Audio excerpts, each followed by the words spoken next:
de una gran defensora de derechos humanos, líder feminista y aliada de la equidad LGBTQ+, por mucho tiempo, profesora de esta Facultad de Derecho de la Universidad Interamericana, y recibamos con un fuerte aplauso a la licenciada Esther Vicente.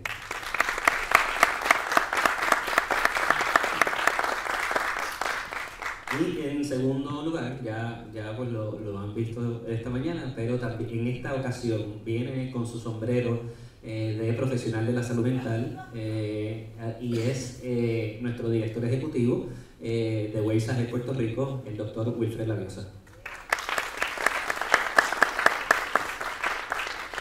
Bueno, y vamos a empezar por el principio, porque hay que definir las cosas, y en esta ocasión le voy a pedir a la licenciada Vicente, a Esther, como ya la conozco, ¿verdad, Esther? Que yo te doy este micrófono, que suena mejor que ese, así que te lo paso. No, este está poderoso. Para que Esther, ¿verdad?, la licenciada Vicente nos explique un poco, ¿verdad?, cuál es el impacto en el Estado de Derecho, para explicar lo que es el Estado de Derecho, y cuáles han sido las políticas que se han presentado, ¿verdad? Desmenuzar un poco las políticas que se han presentado tanto a nivel estadounidense como aquí en la legislatura puertorriqueña, algunas de ellas, porque si no, no acabaríamos. Así que con ustedes, la licenciada Vicente. Muy bien, buenas tardes a todas, todos, todes. Gracias, Pedro Julio, por esa presentación y por invitarme a ser parte del Consejo Asesor de la Federación en un momento en que la desesperación se estaba haciendo presa de mi mente por todos los cambios que están surgiendo en la administración de Estados Unidos, en el gobierno de Estados Unidos y en el nuestro. Y estar con otras personas que piensan que debemos luchar contra todo esto que está ocurriendo, pues da ánimo y nos mueve a continuar luchando y resistiendo después de 40 años de ver adelantos y empezar a observar retrocesos muy fuertes. Antes que todo, pues a mí me pidieron que hablara sobre el impacto de las políticas discriminatorias en el Estado de Derecho. Entonces, quiero definir ese concepto. En inglés es Rule of Law, pero en español hemos usado el concepto Estado de Derecho, que a veces se confunde con el otro concepto importante, derecho vigente. Entonces, quiero aclarar este aspecto porque a veces pues leemos columnas en el periódico, escuchamos a profesores, abogadas, abogados, políticos hablando del Estado de Derecho y no nos queda claro de qué están hablando. Y lo que está ocurriendo, de hecho, no solo afecta el derecho vigente, sino que también afecta el Estado de Derecho. Y el Estado de Derecho es un concepto mucho más amplio que el derecho actual o el derecho vigente, que puede parecer abstracto, pero tiene un impacto en todas nuestras vidas cotidianamente.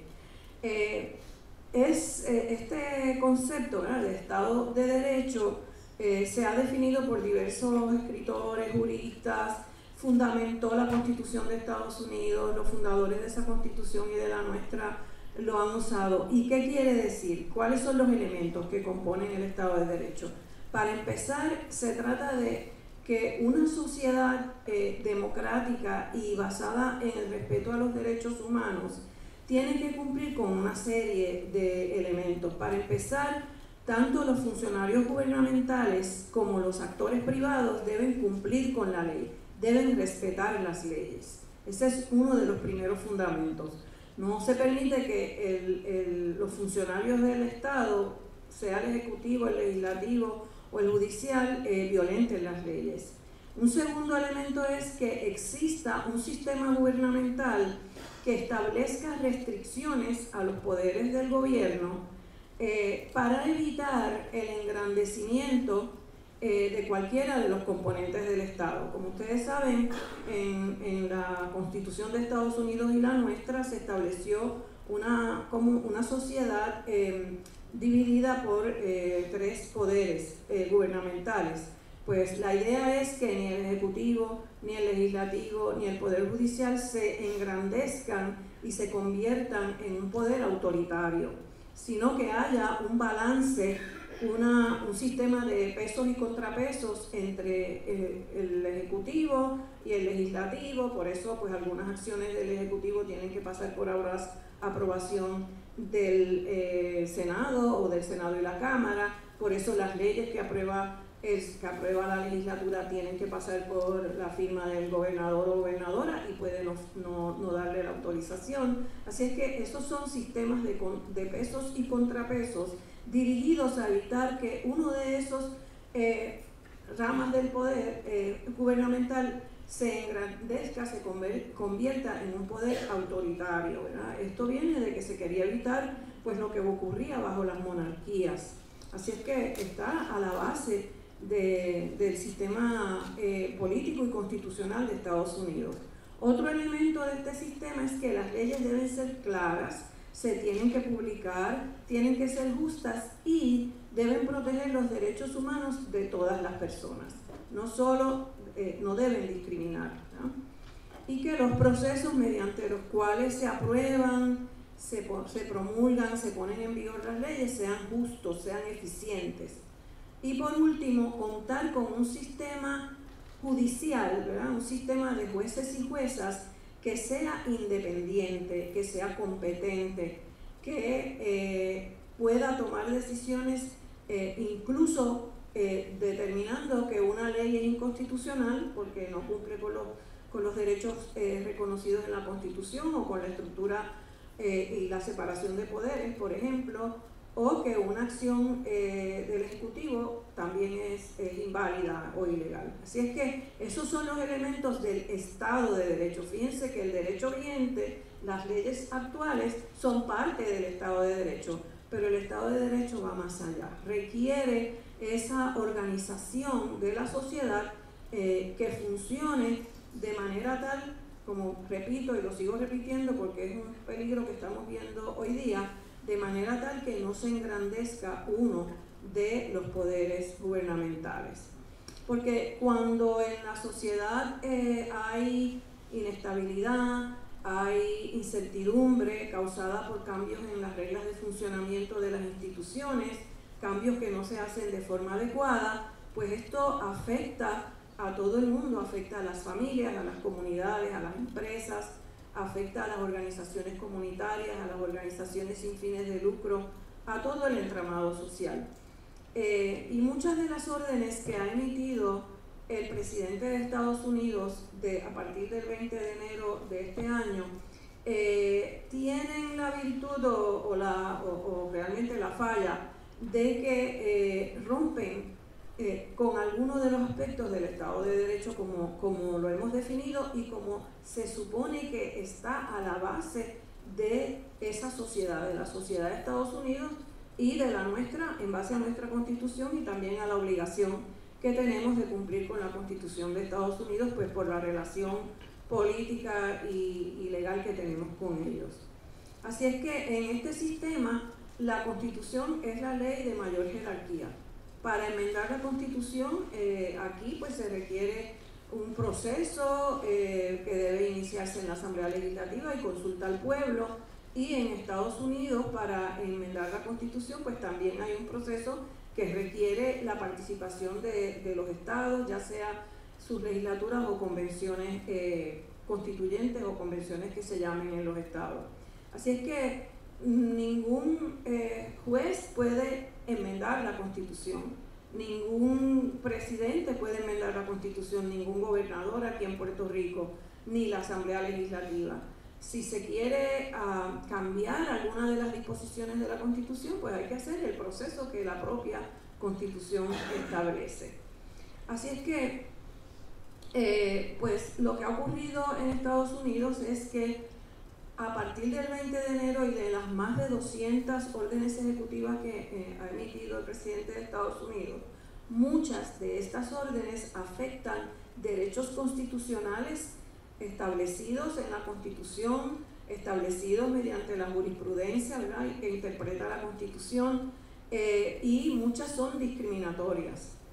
Yo voy a discutir algunas, pero es importante resaltar que hay actualmente 129 casos, pleitos radicados en los tribunales federales de Estados Unidos, en los que se cuestiona la validez, ya sea constitucional o legal, ¿verdad? Porque a veces violan la Constitución y también violan legislación existente y violan diversos aspectos de la Constitución que les voy a comentar, pero es importante que sepamos que aunque les voy a mencionar unas cuantas de esas órdenes ejecutivas que afectan a la comunidad LGBTIQ+, y a las mujeres, y a los inmigrantes, y a los investigadores, y a los científicos, y a las universidades, se está cuestionando la validez de estas, y en algunos de estos casos, los jueces de primera instancia que vienen, todos estos casos se tienen que presentar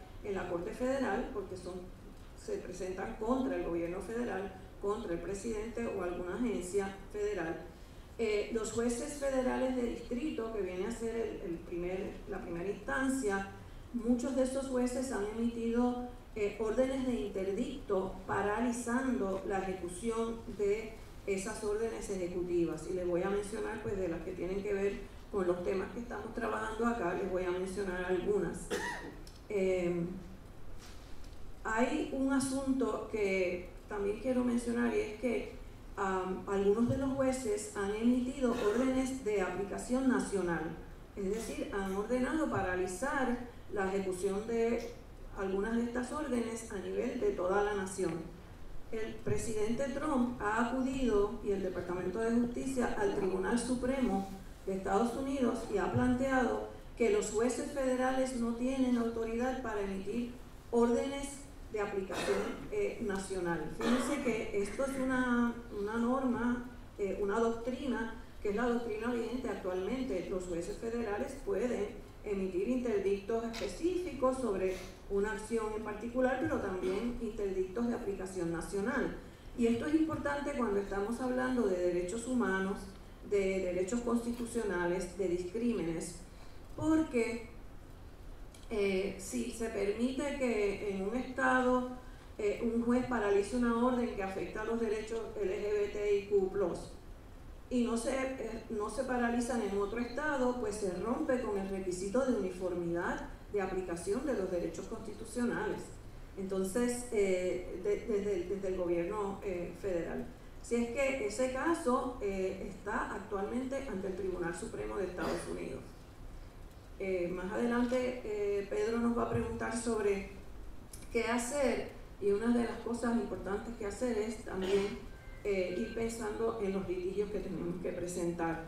Fíjense que uno de los jueces que emitió una de estas órdenes paralizando la deportación de cientos de detenidos para enviarlos a El Salvador, no fue respetada por la agencia gubernamental ni por el presidente, y esto ha generado una crisis porque han llegado a decir funcionarios que no tenían que respetar la orden. El juez emitió inicialmente la orden verbalmente y luego la puso por escrito. En ese periodo de tiempo enviaron a los detenidos a El Salvador a una situación violatoria de derechos humanos, porque la ley de inmigración en Estados Unidos requiere un procedimiento para deportar a una persona que se encuentra en territorio norteamericano y que pues no tiene derecho a estar allí, pero no lo pueden sacar de esa manera. Tiene que llevarse a cabo un procedimiento de deportación y darle un debido proceso a esa persona para que pueda demostrar si amerita quedarse en el país por asilo político o por cualquier otra razón. Entonces, además, no está claro que las personas que detuvieron y que deportaron pues podían hacerlo o que no tenían un derecho a estar en el país. En Puerto Rico, ¿qué es lo que ha pasado? El gobierno nos ha dicho que las órdenes del presidente Trump eso es allá. Pues mire, no es verdad. Tienen efecto aquí en las agencias federales, tienen efecto aquí en las organizaciones no gubernamentales que reciben fondos federales para hacer diversos trabajos y ayudar a diversas comunidades, tienen efecto en las universidades, en el sistema de educación pública. Así es que es importante estar claros de que sí tienen efecto aquí. Si se paralizan en Estados Unidos por los jueces, también quedan paralizadas para Puerto Rico, esa es la norma hasta ahora, a menos que el Tribunal Supremo la cambie, que esperamos que no lo haga. Así es que, por otro lado, aquí en Puerto Rico tenemos una constitución más fuerte en términos de los derechos constitucionales que tenemos los ciudadanos y ciudadanas y ciudadanes, más fuerte que la de Estados Unidos. Esto a veces a mí me dio trabajo entenderlo porque me enseñaban otra cosa, pero aquí tenemos una constitución que garantiza el derecho a la dignidad de todas las personas. Aquí tenemos una constitución que garantiza la igualdad para todas las personas y prohíbe el discrimen específicamente por razón de sexo, por razón de género, por razón de raza, diversas razones. Y tenemos una constitución que garantiza específicamente el derecho a la intimidad. Así es que el propio Tribunal Supremo de Puerto Rico ha dicho que la Constitución de Puerto Rico es de factura más ancha que la Constitución de Estados Unidos en cuanto a los derechos individuales y en cuanto a otros aspectos. Así es que la Asamblea Legislativa, la Gobernación, los jueces y juezas tienen que, cuando miran políticas públicas que inciden sobre estos derechos y que discriminan, no pueden dejarse llevar por lo que están haciendo en Estados Unidos, porque allá la norma es un poco más flexible. Aquí es muy exigente. Entonces, esto es muy importante cuando analizamos proyectos de ley y medidas legislativas que afectan y discriminan contra las mujeres y los diversos sectores, ¿verdad?, tradicionalmente y culturalmente discriminados. Vamos a ver algunas de las medidas que ha aprobado en Estados Unidos el presidente Trump, que afectan a nuestra comunidad. Está, por ejemplo, la primera que tengo acá, creo que es la prohibición de iniciativas de diversidad, equidad e inclusión en el Poder Ejecutivo y por parte de contratistas, ¿verdad?, empresas que contratan con el gobierno federal para diversas cosas, y hay muchísimas, y beneficiarios, fíjense, beneficiarios. Ahí es que vienen pues las universidades que se benefician de financiamiento para investigaciones, de becas para los estudiantes, de préstamos para los estudiantes y de fondos federales que ayudan en diversos programas. Waves Ahead, pues una... mira, fíjate, así es que, ojo, ¿verdad? Pues el mismo día, además, instruyó a los funcionarios a que tomaran medidas para quitar las subvenciones y eliminar contratos a personas, grupos, programas, organizaciones que tenían programas relacionados con la equidad. O sea, de pronto el concepto de equidad, que era el que defendían los sectores más fundamentalistas, no querían que usáramos educación con perspectiva de género, sino que usáramos educación para la equidad. Pues ahora tampoco equidad es un concepto que podemos utilizar según el gobierno de Estados Unidos. Es una situación altamente preocupante porque el Departamento de Educación envió una carta, bueno, la asistente interina del secretario de Educación, o sea, no es el secretario, no es la secretaria interina, es la asistente. Mandó un memorando a todas las universidades de Estados Unidos, incluidas las nuestras, exigiéndoles varias cosas, desde que no se hable de raza hasta que se elimine el concepto equidad, y amenazando con quitarle los fondos federales que utilizan las universidades. ¿Estamos? Esa orden fue cuestionada por varias universidades, incluso por varios estados, y se ha argumentado pues que esa orden violenta la Constitución, es caprichosa, es arbitraria y violenta la ley de procedimiento administrativo federal, que requiere seguir unos procedimientos para enmendar reglamentos, porque había reglamentos aprobados previamente por la administración Biden y otras que garantizaban esos beneficios. Entonces, para enmendarla hay que seguir un procedimiento, pedir comentarios, preparar a la gente que se va a ver afectada y darles oportunidad para presentar sus comentarios. Nada de eso se hizo. Eso está cuestionado. En uno de los casos, la jueza ordenó el que se eliminara la amenaza de quitar los fondos de esas comunicaciones y que no se eliminaran los fondos. Sí permitió que investiguen para ver qué está pasando entre los distintos contratistas. Pero hay otros casos pendientes en los que todavía los jueces no se han manifestado. Otra orden es la que prohíbe prohibiciones contra las personas trans y LGBT, ¿verdad? Estas discriminan por razón de sexo y la primera que voy a discutir es la que prohíbe el tratamiento de afirmación de género para personas menores de 19 años. Esa está basada en la misma que se basó la que prohíbe los programas de diversidad, equidad e inclusión, que es una orden que se llama Defendiendo las mujeres de la ideología extrema de género y volviendo a traer al gobierno federal el concepto correcto de sexo, que es el sexo biológico y que solo hay masculino y femenino. Basándose en esa orden y en otra que ha aprobado el presidente supuestamente para proteger a la niñez y que habla de mutilación, entre otras cosas, pues prohíbe, restringe, ¿verdad?, el tratamiento de afirmación de género para personas menores de 19 años.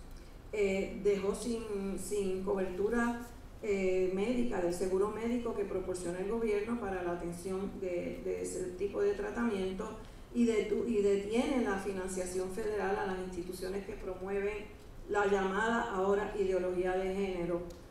No define nada de esto. Esta orden violenta una diversidad de derechos constitucionales, la igual protección de las leyes, el derecho a la libertad, el derecho a la intimidad y el derecho a la libertad de expresión. Fue cuestionada por varios médicos e instituciones y un juez federal bloqueó de manera preliminar la aplicación de la orden hasta que se vean las vistas y se pase prueba o se argumente sobre los derechos afectados y cuál es el interés del Estado con este tipo de orden.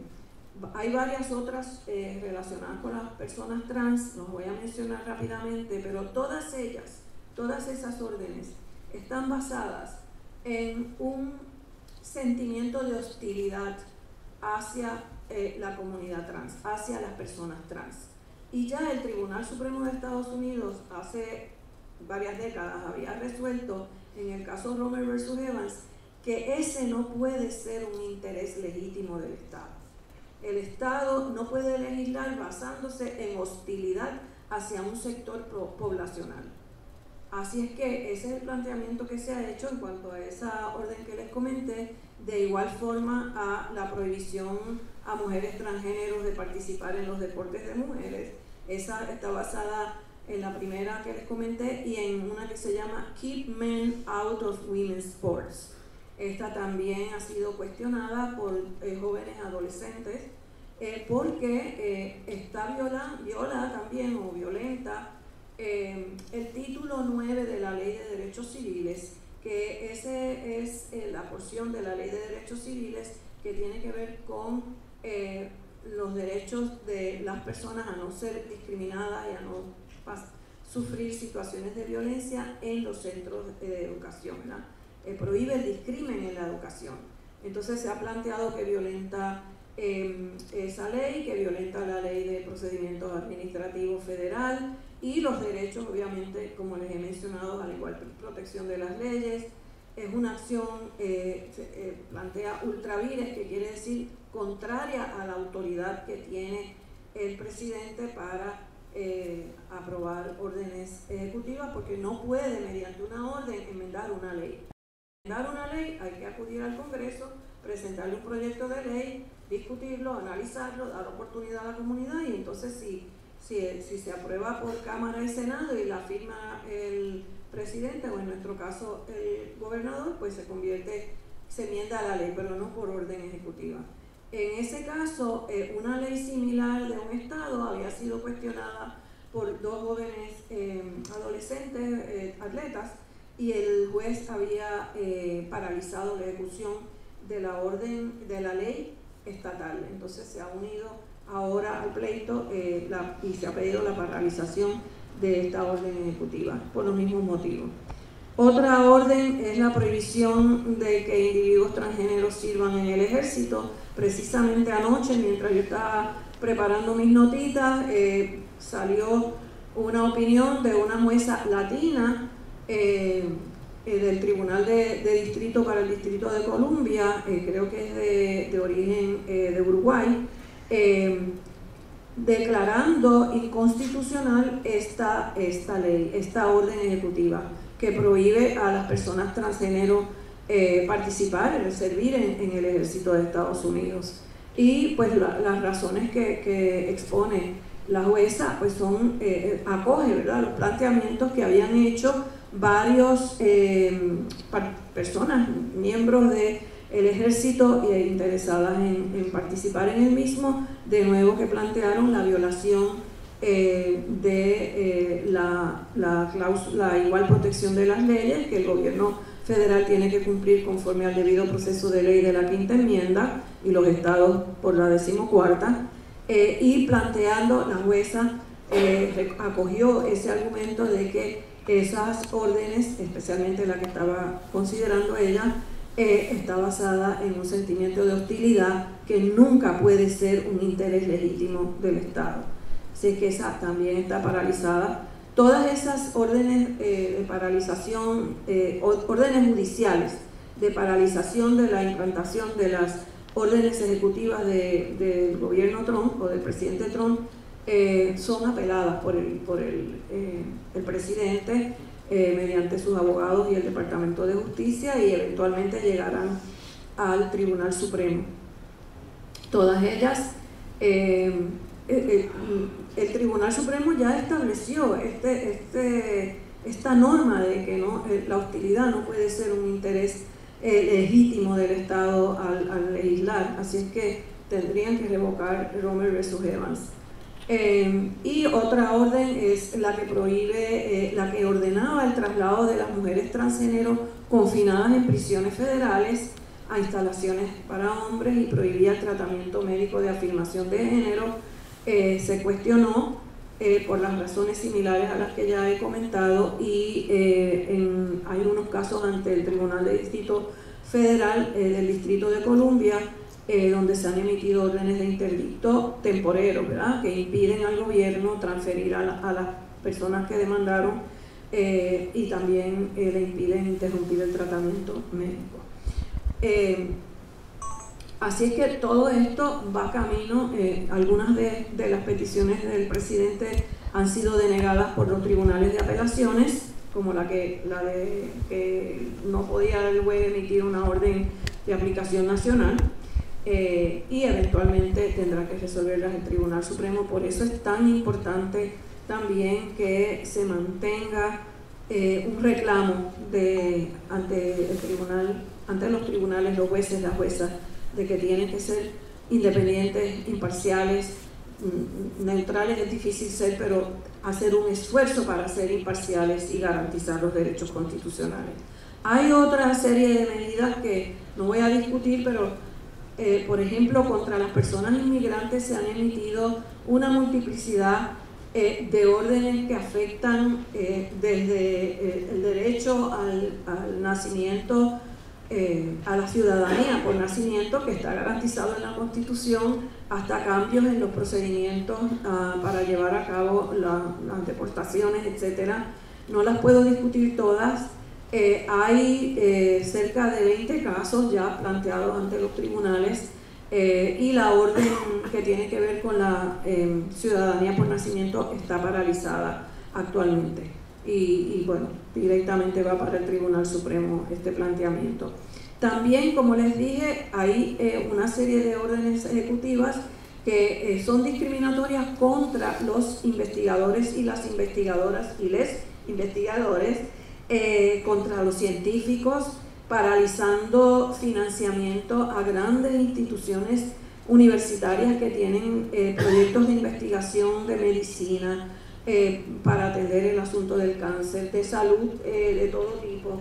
Millones y millones de dólares que ya le han retenido a algunas de las universidades y que esto también se está litigando. Por eso tenemos ya 129 y plus casos en los tribunales federales.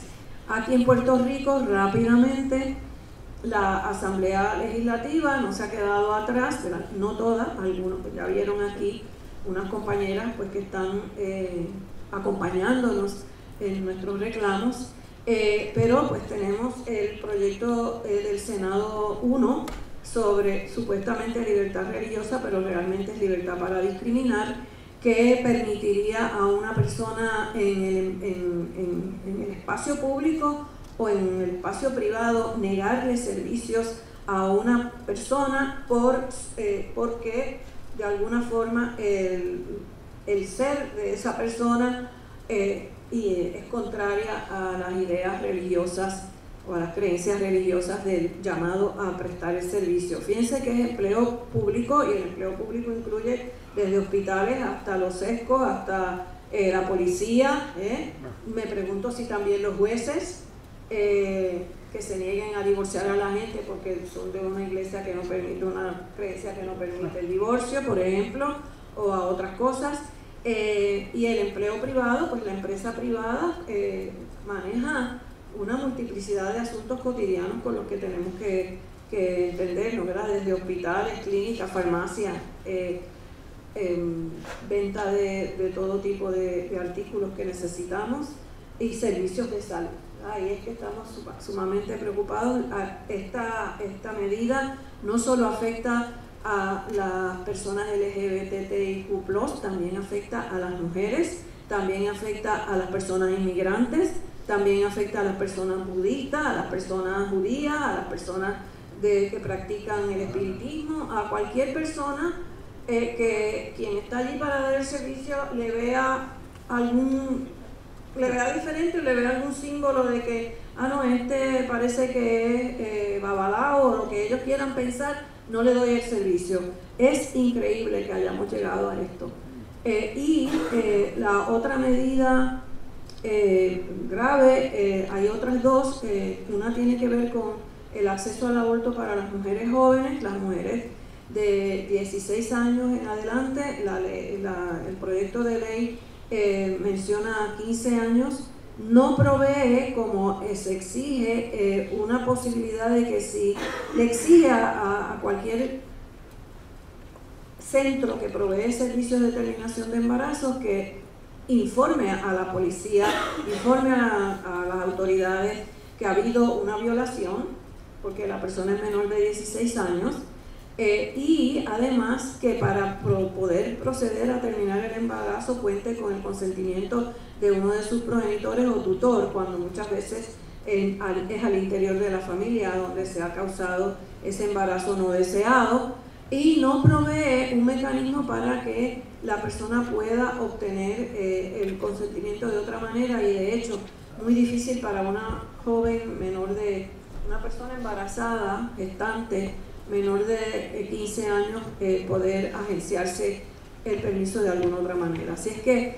hay otra, está una legisladora del proyecto de Dignidad exigiendo que el Departamento de Justicia de aquí le exija a todas las agencias, especialmente al Departamento de Educación, pero a todas las agencias y a las empresas privadas, que eliminen los programas de diversidad, equidad e inclusión cuando ese asunto se está litigando y se ha detenido en algunos de los casos planteados. Así que voy a parar ahí, pero fíjense que todo eso que les he narrado pone en riesgo todos los elementos que les comenté del Estado de Derecho, los derechos constitucionales, cambios en las leyes sin seguir los procedimientos adecuados, la separación de poderes, porque ahora el presidente está peleando con la judicatura, con los jueces, y ha tenido que intervenir el juez presidente del Tribunal Supremo de Estados Unidos para decir a los jueces no hay que residenciarlos porque ese es su criterio al resolver una controversia. La solución es apelar, no residenciarles. Y están pidiendo tanto Trump como Elon Musk que residencien a todos estos jueces y juezas que se han convencido de que esas órdenes son inconstitucionales. Así es que hay un problema que afecta en los derechos que ya tenemos, que es el derecho vigente, y el Estado de Derecho, que es ese sistema que sostiene a las sociedades democráticas y de derechos humanos. Gracias. Gracias por esa magistral presentación. Claro. Esto fue una masterclass. Muchas gracias, licenciada. Y ahora vamos a hablar un poquito del impacto en la salud mental que tienen estas políticas discriminatorias que muy bien explicó la licenciada Vicente, pues el doctor Leviosa que nos explique un poco ese impacto. Voy a comenzar con el final. Uno tiene que poner un control de cuánta información uno está leyendo y consumiendo en el día. Porque si, me imagino, Esther está con esto todos los días, me imagino y asumo que ella también controla un tiempo en su vida, en el diario vivir, para hacer algo que no tenga que ver nada ni con la escuela ni con derecho. Porque si no, uno como consume demasiada información. Y este señor Chito de Estados Unidos, pues, manda un montón de cosas a cada minuto, a cada 10 minutos. O sea, ustedes no tienen que ser una persona envuelta en la política para recibir algún mensaje de ese señor en su diario vivir. Y la prensa local también lo está empujando como los mensajes esos que él da y los promueve en sus redes sociales, de los periódicos y en la prensa escrita. Así que ese es lo que yo les sugiero a ustedes: controlen el consumo de información que reciben diariamente. ¿Cómo esto me está impactando diariamente? Pues comienzo con el final, la salud mental. Y por supuesto, la salud mental, estamos hablando de que ese señor está usando, y la señora ahora ya aquí de Puerto Rico, está usando a una población que es menos del 2% de nuestra población, la comunidad transgénero. Menos del 2%. Y la comunidad LGBT es menos del 13% a 13%. ¿Qué pasa? Que en algunos estados del continente de Estados Unidos, por ejemplo Massachusetts, Nueva York, Chicago, algunas partes de Luisiana y otras partes como California, Los Ángeles, San Francisco, ese porcentaje de LGBT sube a un 30 y hasta un 40% de la población. Así que ahí en algunos estados estamos hablando de una población bien grande y bien poderosa en la comunidad LGBT de los estados del continente de Estados Unidos. ¿Qué pasa? Él no está usando esos estados que tienen una población grande. Si se fijan, está usando los estados que tienen menos población LGBT, que él puede controlar las mentes de esas personas y que no hay tantas personas legislando en esos estados en contra, a favor de la comunidad LGBT. Así que eso se está viendo de que aquí en Puerto Rico están priorizando esas reglas que han pasado en algunos de los estados, traduciéndolas en un mal español, algunas de ellas, porque la representante Bebe, pues he leído algunas de las que ella traduce y ni traduce, yo creo que usa Google Translate, así que ni chequea los verbos de algunas de esas, pero Julio y yo hemos hecho algunas visitas al Capitolio y cuando vemos, nos mandan esto, es literalmente todo lo que se hizo en el estado de Indiana, en el estado de Wyoming, en diferentes estados, que ella lo traduce y lo trata de implementar aquí de la manera, utilizando, como Esther dijo, de todas estas circunstancias que ella está tratando de envolverse. Aquí hay un alto incidencia de atentado al suicidio, alto incidencia de ansiedad. Si lo había y lo hay antes de este nuevo gobierno de Estados Unidos y de aquí de Puerto Rico, ahora se está viendo mucho más. Pero es interesante recalcar de que esta alta incidencia no sabemos la data específica de la comunidad LGBT, no sabemos la data específica de los trans que están accesando a estos servicios, que están llamando a AMSCA, a la línea Paz, porque ellos no recolectan esa data. Y si la recolectan es solamente anécdota. O sea, una notita abajo diciendo, mira, me mencionó que él era gay. Pero no está en la data que ellos entran al sistema. Así que nosotros como organización y como movimiento LGBT tenemos que hacer inferencias de la data que ya se ha colectado en países como España, en los Países Bajos, en países hasta de África, les tengo que decir, que colectan esa data. En el Caribe, Cuba y República Dominicana son dos países que colectan la data de atentos de suicidio y muertes por suicidio en la comunidad LGBT, en el Caribe. Son las únicas dos sitios. En Centroamérica y Suramérica, México es uno de los países que tiene un sistema de salud mental más progresista de cualquier otro país centroamericano, al igual que en Suramérica, Perú y, lamento decir que antes de este nuevo gobierno, en Argentina. Así que han habido muchos progresos en relación de colectar data en la cuestión de salud mental y en los accesos de procesos de hospitales. Los hospitales privados de este país, solamente tengo que mencionar uno, Pavía, que sí colecta la información, pero no la publican, solamente es para procesos internos, que me imagino que es por procesos de seguro, a ver si la comunidad LGBT le rinde chavos o no. Pero, interesantemente, el Pavía se ha convertido en mucho de las yo le digo sucursales, ¿verdad? Pero en los diferentes hospitales que ellos tienen en su red de salud, en servicios específicamente de salud mental. El de Atorrey, por ejemplo, es ahora solamente de salud mental. El de Cabo Rojo es solamente salud mental de los Pavía. Y eso lo hicieron porque la data que ellos colectaron vieron la alta incidencia de atentos de suicidio, de ataques de ansiedad, de depresión, que llevaba a la gente a usar sus salas de emergencia para esos propósitos y no necesariamente por un índice de salud o una situación de salud de emergencia. Así que también ellos están viendo que es la necesidad y que se necesita mucho más, y perdonen la redundancia, de servicio enfocado en la salud mental. En Estados Unidos, en algunos estados, hay un programa y programas específicamente para la comunidad LGBT que da ayuda a la salud mental de nosotros y nosotras como una prevención. Aquí en Puerto Rico ninguno existe así. Y de hecho, ningún plan médico incluye en un sentido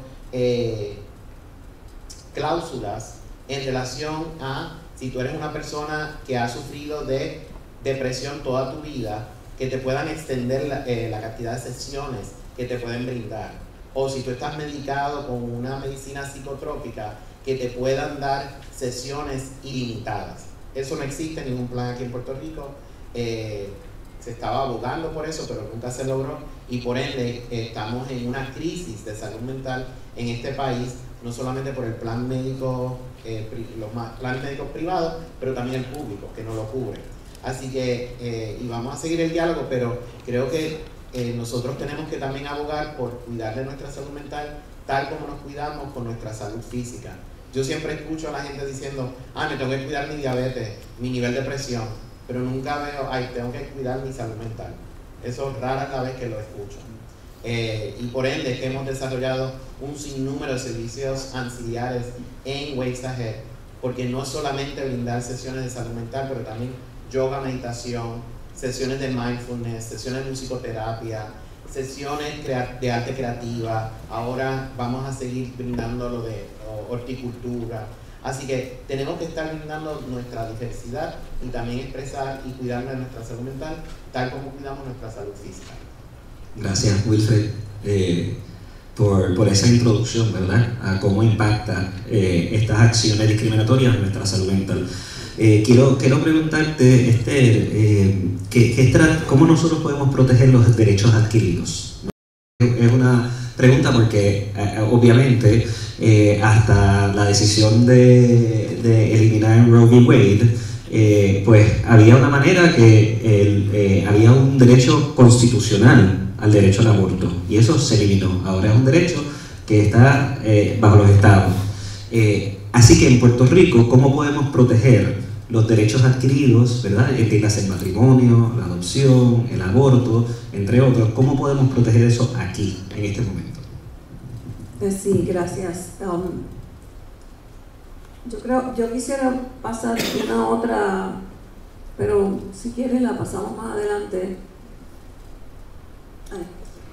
Sí, esta mañana estuve aquí mientras hablaba el grupo de legisladoras y ex legisladoras, y ellas todas insistían en la necesidad de la solidaridad, la necesidad de acudir a la Asamblea Legislativa a expresar nuestras opiniones sobre estos proyectos que mencioné y otros tantos, de hablar con otras personas sobre estos asuntos.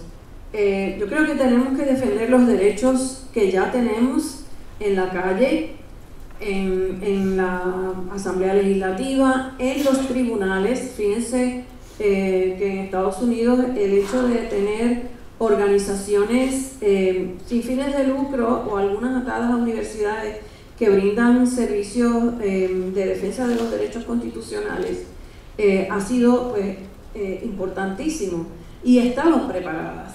Yo creo que aquí no estamos preparados y preparadas. Aquí los servicios legales gratuitos que ofrece, por ejemplo, pues asistencia legal para cuando acusan a las personas de delito.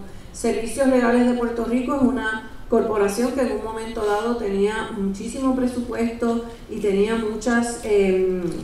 trabajé allí, muchas unidades que prestaban servicios especializados, llevaban casos de impacto.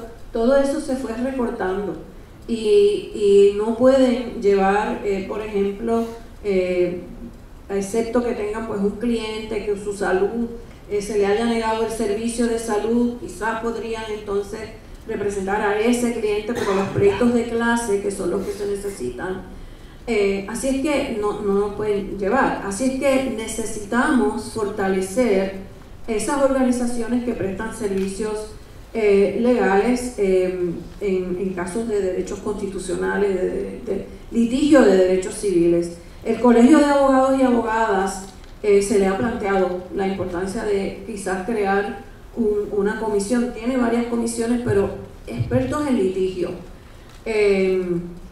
Y aquí hay un trabajo que hacer. Acá en nuestra universidad pues tenemos clínicas que prestan servicios legales, pero también algunas han litigado casos de derechos civiles, pero yo creo que ya deberíamos ir preparando el caso para cuestionar el proyecto, el PS1, cuando lo firme la gobernadora, y preparando los argumentos legales que se van a utilizar. Yo no lo puedo hacer porque primero que mi experiencia en litigio federal pues es como en cierto modo investigadora, consultora, redactando escritos, pero eso requiere personas como, pues, no voy a decir nombres para no ponerlas en evidencia, pero personas que litigan constantemente en ese foro. Tendríamos que pensar en eso. Quizás la federación podría ir haciendo acercamientos a algunas de estas abogadas y abogados pues que sabemos que tienen esa experiencia y que se comprometan a dar el servicio pro bono, porque si vamos a pagar no salimos del plato. Esa es una cosa que hay que hacer. Yo creo que en la academia hay que, a pesar de que no se puede poner, o sea, de esas órdenes ejecutivas que prohíben los proyectos, programas de diversidad, equidad e inclusión, seguir nosotras y nosotros y nosotres hablando de derechos humanos, del derecho a la igualdad, de equidad, de la importancia de la diversidad, y aquí quiero hablar de la importancia del lenguaje no inclusivo, que se mencionó esta mañana. El uso del lenguaje no inclusivo es una estrategia política. Es una estrategia política para romper con el poder que ha detentado un sector que a través del lenguaje nos dice qué es y qué no es, o que lo femenino está incluido en lo masculino, como dice el Código Civil de Puerto Rico, una atrocidad.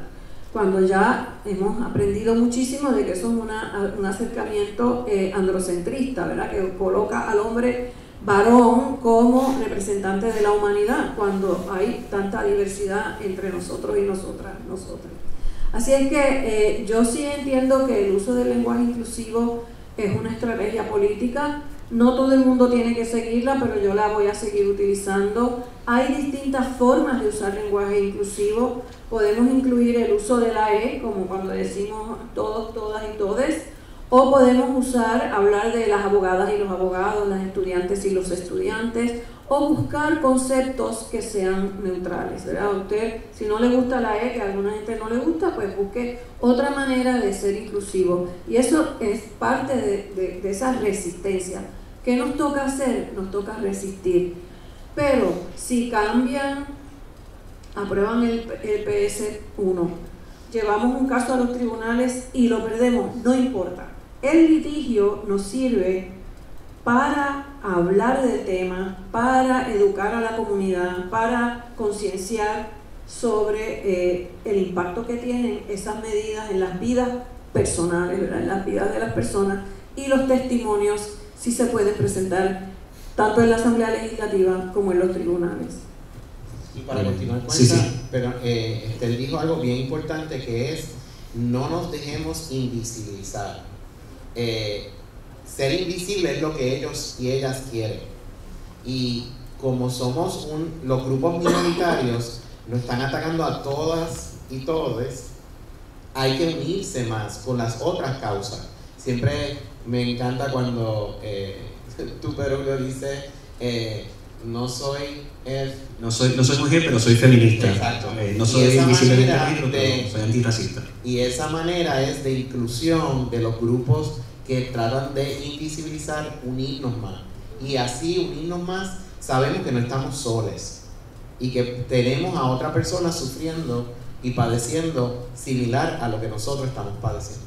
Y de hecho, qué bueno que mencionas eso, porque yo creo que parte de lo que está haciendo Trump y lo que está haciendo Rivera Schatz aquí en Puerto Rico con la anuencia de Rodríguez Bebe y Proyecto de Dignidad es precisamente dividirnos. Buscan que cada cual esté en su trinchera para que no podamos defendernos unos a las otras. Y yo creo que esa solidaridad hay que practicarla en el día a día, ¿no? Así que, Wilfred, te voy a hacer una pregunta. ¿Cómo podemos mantener una salud mental ante tanto ataque? Ya tú mencionaste, ¿verdad? No leer tanto, tratar de practicar yoga, mindfulness, otras cosas, ¿no? Pero más allá de eso, ¿no? Porque nos afecta, aunque no querramos, nos afecta lo que está pasando. ¿Cómo podemos manejar nuestra salud mental en estos tiempos tan difíciles, sabiendo la historia de lo que pasó en Alemania nazi y todo lo demás, que tiene unas similitudes con lo que está pasando ahora? Pues mira, sí, comencé con el final, pero también tenemos que cuidar de las cosas en el diario vivir. Creo que es importante que podemos fortalecer nuestra salud mental si sabemos a dónde vamos a comer, qué vamos a comer.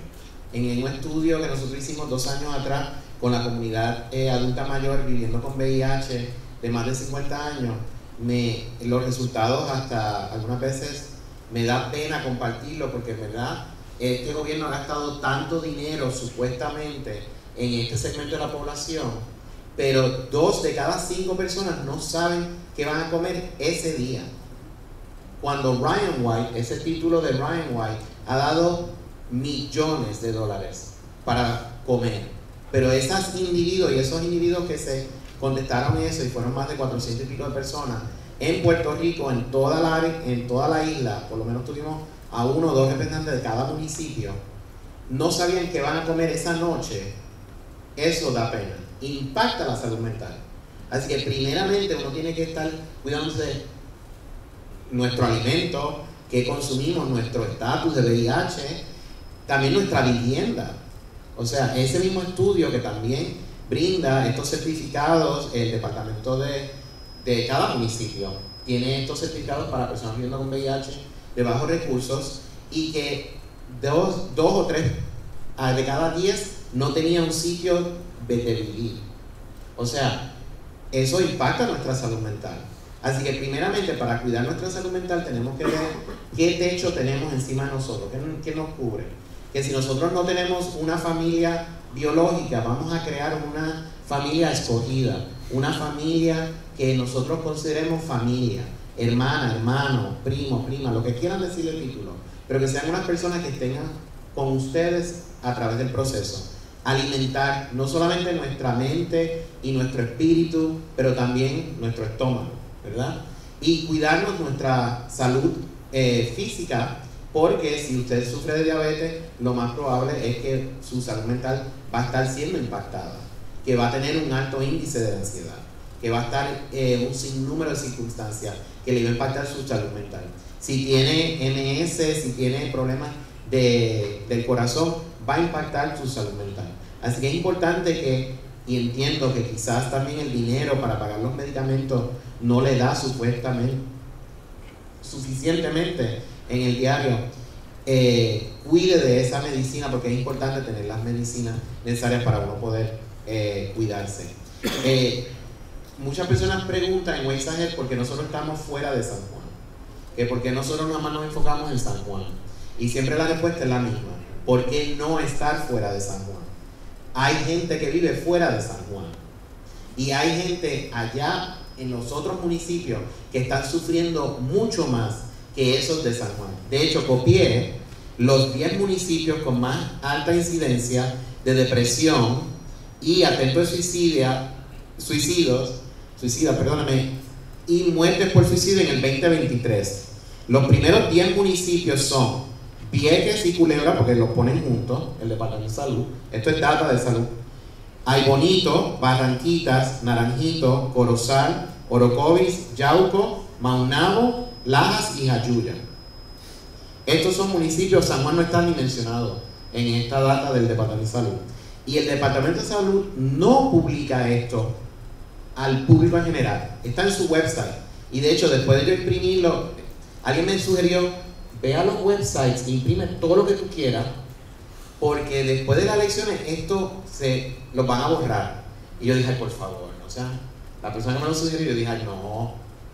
Y yo dije: bueno, pues ya que lo lamento, pues que el papel ya está ahí y los árboles murieron, pues vamos a imprimir. Y comencé a imprimir. Después de la inauguración de ese señor allá, literalmente todos los websites se cayeron. Aquí el Departamento de Salud hizo limpieza de estadística y ahora no se encuentra esta estadística de muertes por suicidio y atento suicidio. Así que, ¿cómo cuidar nuestra salud mental? Informándonos de fuentes concretas también, para ustedes abogar por su vecino o vecina, por esa persona que vive fuera del área metropolitana, y ayudarnos mutuamente, porque en la unidad está la fuerza. Sí, quiero comentar algo sobre cómo proteger nuestra salud. Las personas que somos activistas, que hemos trabajado en el campo de los derechos humanos, defendiendo las mujeres, las personas inmigrantes, las personas de escasos recursos económicos, la comunidad LGBTIQ+, tenemos también que cuidarnos. Cuando empezó la avalancha de órdenes ejecutivas del presidente, la primera reacción era como de incredulidad, ¿verdad? Y también de sentirse como apabullada con tanta cosa, porque cada día era algo nuevo. El poder compartir con otras personas que han participado en la lucha que hemos llevado ayuda a bajar, ¿verdad? A manejar, a mirar, bueno, es válido esto que se está haciendo. El hecho de participar en una organización como la Federación o el Movimiento Amplio de Mujeres o con algún otro grupo. Acá tenemos un grupo de 4 profesoras que ya no damos abasto de tantas cosas que nos piden y que queremos hacer, y a veces no podemos cumplir con todo. Pues eso agobia, pero también el estar con otras personas que están trabajando con los temas ayuda a manejar pues la ansiedad que causa ver de pronto todo el trabajo de una vida que se está destrozando. Por otro lado, también hay que escoger las luchas. Todos tenemos una familia, y en mi familia no todo el mundo coincide con mis ideas, ni políticas, partidistas, ni de las luchas por los derechos humanos. Algunas sí, otras no. O sea, algunas ideas sí les gustan, otras no, dependiendo de dónde estén ubicados cada uno de ellos. Hay momentos en que surge una conversación y yo querría dar la charla que les di a ustedes, pero digo, bueno, este no es el momento. Quizás puedo decir algo que los ponga a pensar, pero hay que escoger cómo y en qué momento le planteamos a las personas lo que creemos y cómo, ¿verdad?, trabajar con ellos, porque si no podemos también quedar aislados de nuestra familia y de nuestros amigos cercanos.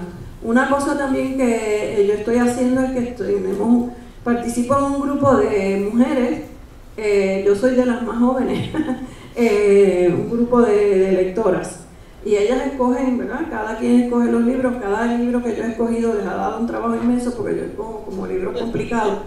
Pero ese grupo que es diverso, que no piensa igual que yo en todo, aunque hay algunas que sí, pues me da la oportunidad de hablar de otros temas. Es verdad que los libros a veces también traen estos temas o temas políticos, pero es también buscar como ese refuerzo con otras personas con las que compartimos, y algunas de ellas pues cuando leen lo que yo escribo me felicitan y ay qué bueno y qué sé yo. De nuevo, pero todo esto sin dejar de abogar por lo que creemos, sin dejarnos apabullar. Eliminaron Roe vs. Wade y aquí rápido unas legisladoras ahí empezaron a decir se acabó el derecho al aborto en Puerto Rico, y rápidamente yo dije no, aquí el Tribunal Supremo refrendó ese derecho en un caso que no estaba ante el Tribunal Supremo de Estados Unidos. Por lo tanto, ese es nuestro derecho, y hasta que eso no cambie, ese derecho vigente no cambie, tenemos el derecho. Lo he tenido que estar defendiendo hasta el otro día con la candidata a la Secretaría de Justicia. Entonces, no dejemos de ser activistas, de luchar, de hablar de lo que creemos y de exponerlo, pero también vamos a cuidarnos, ¿verdad? Y escojamos las peleas también. Y creo que también me recordaste de que nosotros tenemos que ser activistas de nuestra propia salud, y porque ahora se está viendo como una guerra con los doctores y los especialistas en Puerto Rico que no te quieren aprobar.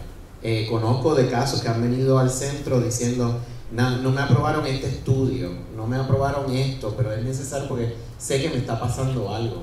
Entonces, ¿qué uno hace con los seguros médicos?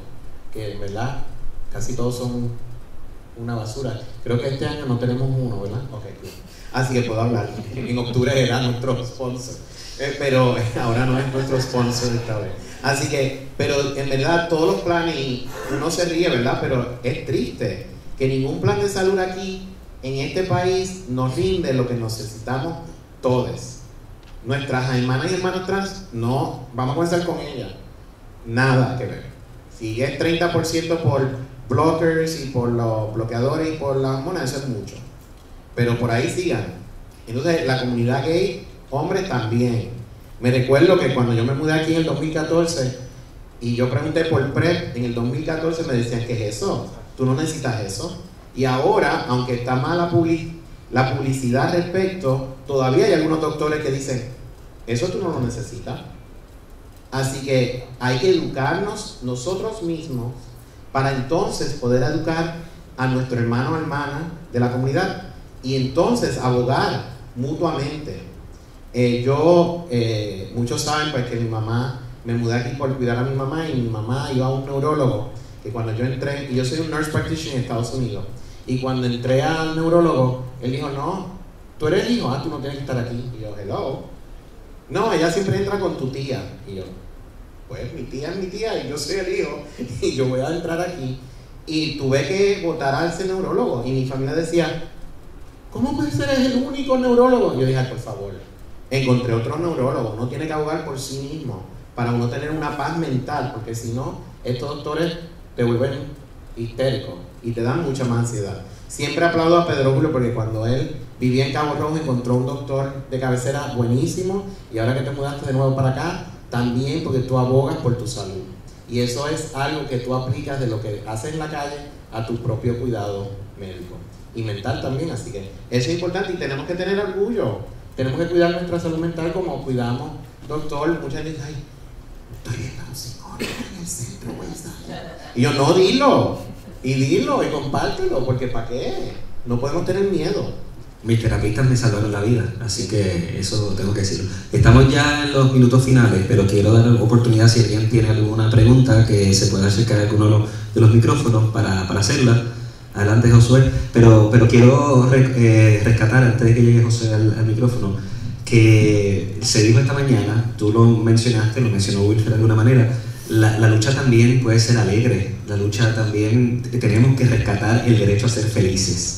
Y aunque la lucha parezca que nos agobia y que nos abruma, la realidad del caso es que estamos luchando por nuestras vidas, estamos luchando por nuestra existencia, y eso tiene que darse también desde un espacio de felicidad, de alegría, de acompañamiento, de, como se dice en buen castellano, joy, ¿no? Tener esa verdad. Así que yo creo que es importante que lo tengamos, y por eso Weisaje tiene tantos eventos de esparcimiento y de celebrarnos durante todo esto, porque no podemos olvidar quiénes somos y lo que somos. Así que, José. De nuevo, José Torroyas Iglesias. Doctora, esta pregunta es, José, para usted. La ciudadanía nuestra se nos otorgó estatutariamente en el 1917. Recibe unas inmunidades de la Constitución americana. Ok, yo no supe hasta los otros días que mi mamá nació en el periodo que no se reconocía ciudadanía de nacimiento. Y yo dije, oh my God, ¿pero qué es esto? Finalmente, en el 1940 y pico, se reconoció aquí en Puerto Rico la ciudadanía americana de nacimiento. Mi pregunta es la siguiente: si esta orden ejecutiva sigue, ¿verdad? Porque esto es como una bola de nieve. Nosotros como que podríamos hasta caer en un twilight zone, ¿verdad? Jurídico, no sé, porque nuestra ciudadanía es diferente a la otra ciudadanía. Muchas gracias. Qué bueno que hace la pregunta, porque es importante aclararlo.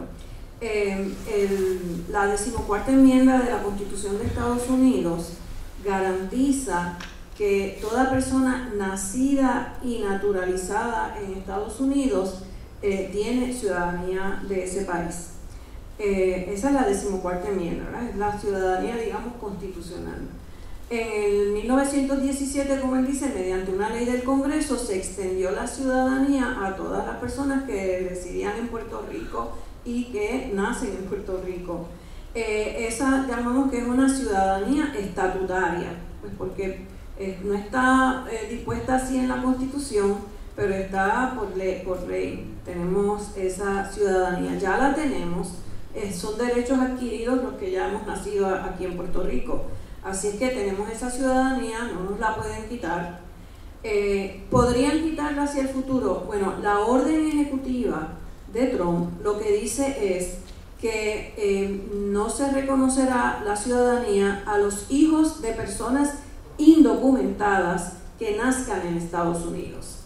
Entonces, la limitación era para criaturas nacidas en Estados Unidos de madres indocumentadas y que el padre también fuese indocumentado.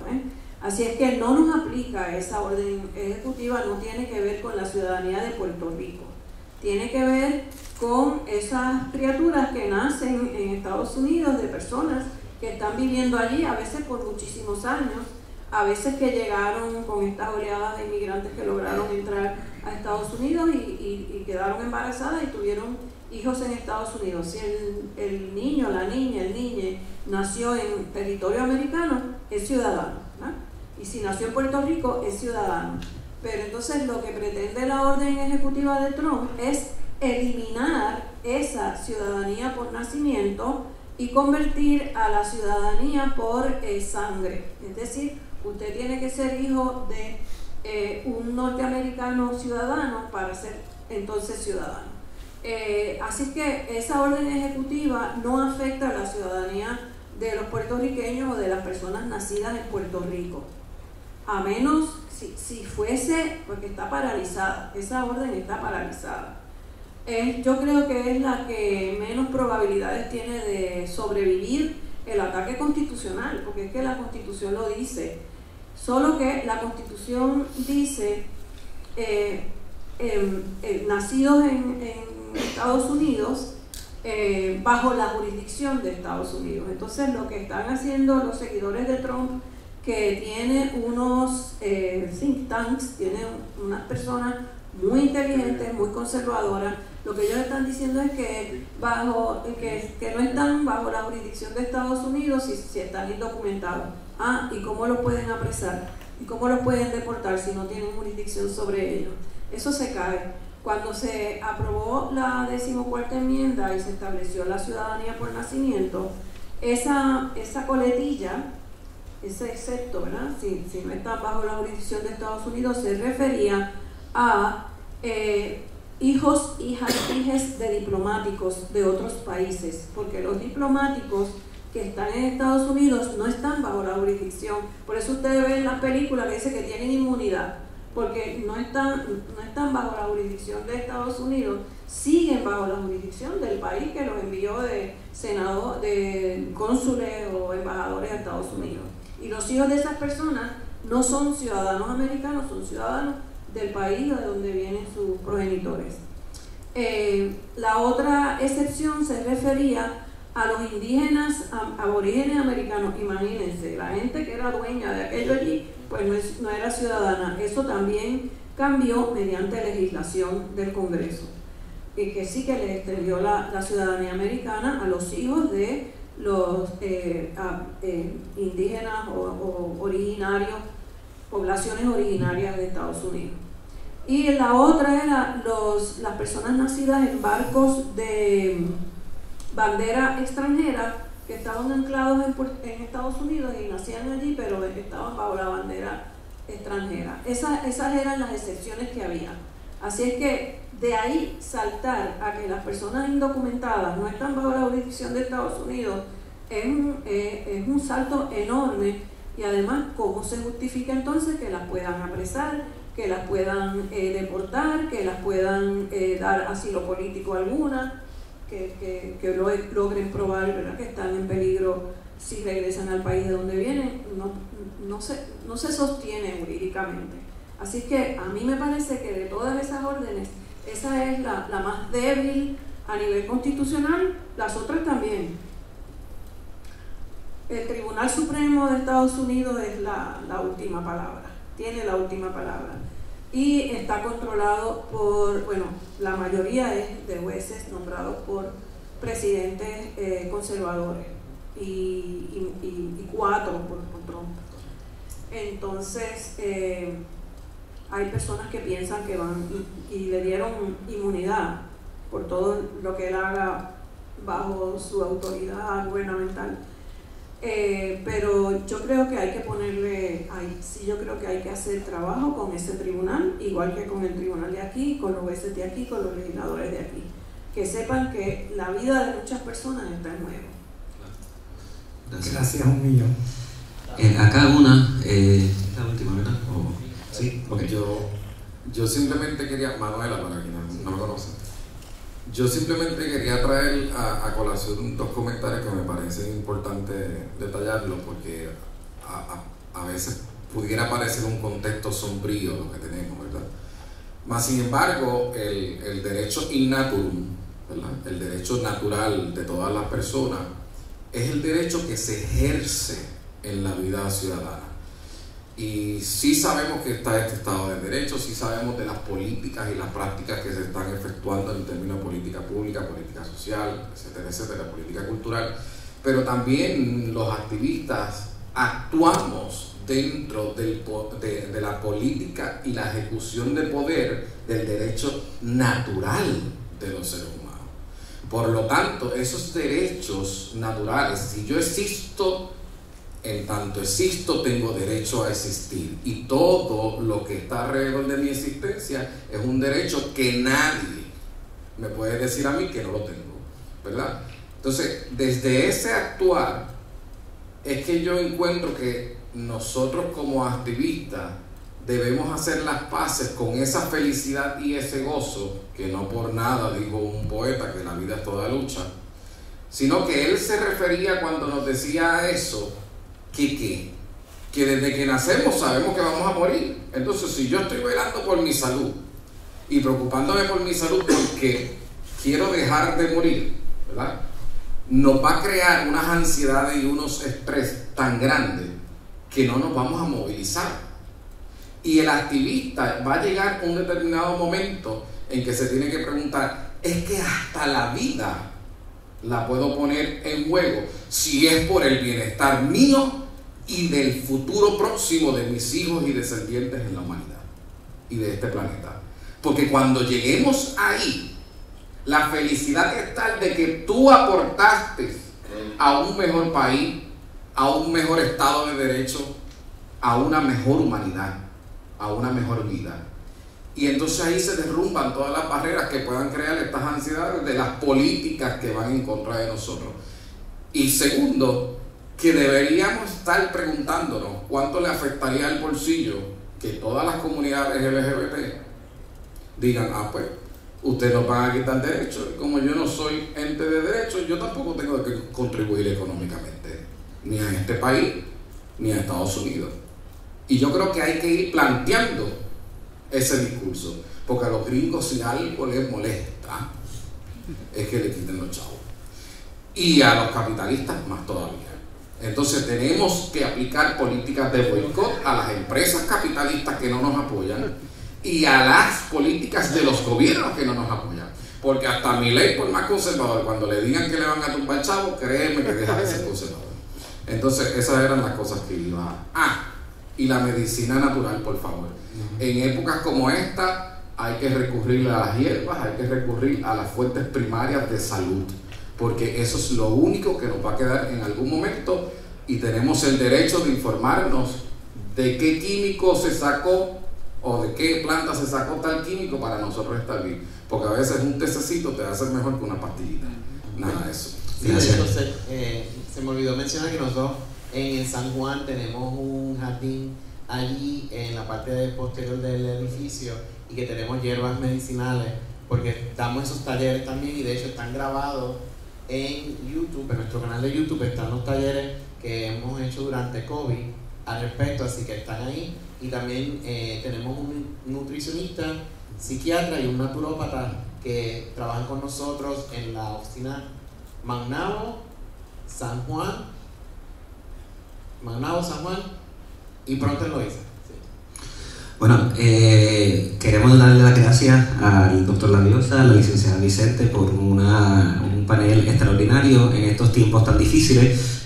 Así que gracias, un aplauso de parte de la audiencia.